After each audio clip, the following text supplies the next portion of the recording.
পরকীয়া প্রেমিকের সঙ্গে স্ত্রীকে বিয়ে দিলেন স্বামী নিজেই। আপত্তিকর অবস্থায় হাতে নাতে ধরার পর ৫ লাখ টাকা দেনমোহরে নিজের স্ত্রীকে বিয়ে দিয়েছেন হতভাগা এক স্বামী।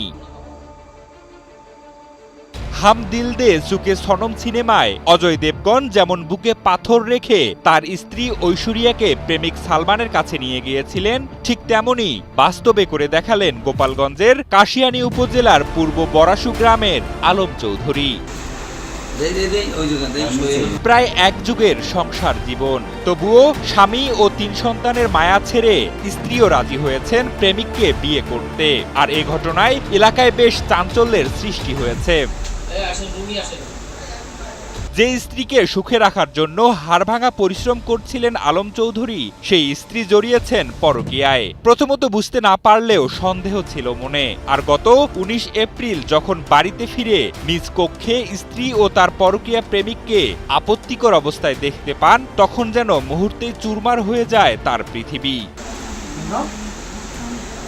এ সময় স্থানীয়রা জড়ো হলে পরিস্থিতির জটিলতা বুঝে স্ত্রী রিনা বেগম স্বামীকে তালাক দেওয়ার কথা জানান এবং প্রেমিকের সাথে বিয়ের দাবি তোলেন। তবে আলম চৌধুরী প্রথমে রাগ করলেও সবকিছু সামলে স্ত্রীর সিদ্ধান্ত মেনে নেন। ৩ সন্তানের মুখের দিকে তাকিয়েও বুকে পাথর চেপে নিজ স্ত্রীকে বিয়ে দেন তার পরকীয়া প্রেমিকের সাথে। এ সময় নিজেই ডাকেন কাজী, ৫ লাখ টাকা কাবিনও ধার্য করে দেন নিজেই। বিবাহ সম্পন্ন হওয়ার পর রাতেই আলম চৌধুরী নবদম্পতিকে নিজ দায়িত্বে বাসে তুলে দেন।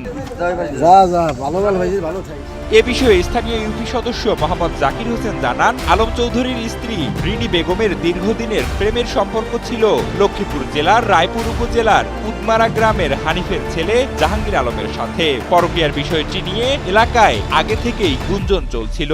এবার আলম নিজেই হাতে নাতে ধরে ফেলেন তার স্ত্রীকে। পরে স্ত্রীর সম্মতিতেই সবার সামনে তাদের বিয়ে দেন। সাবেক কাকি আসেন।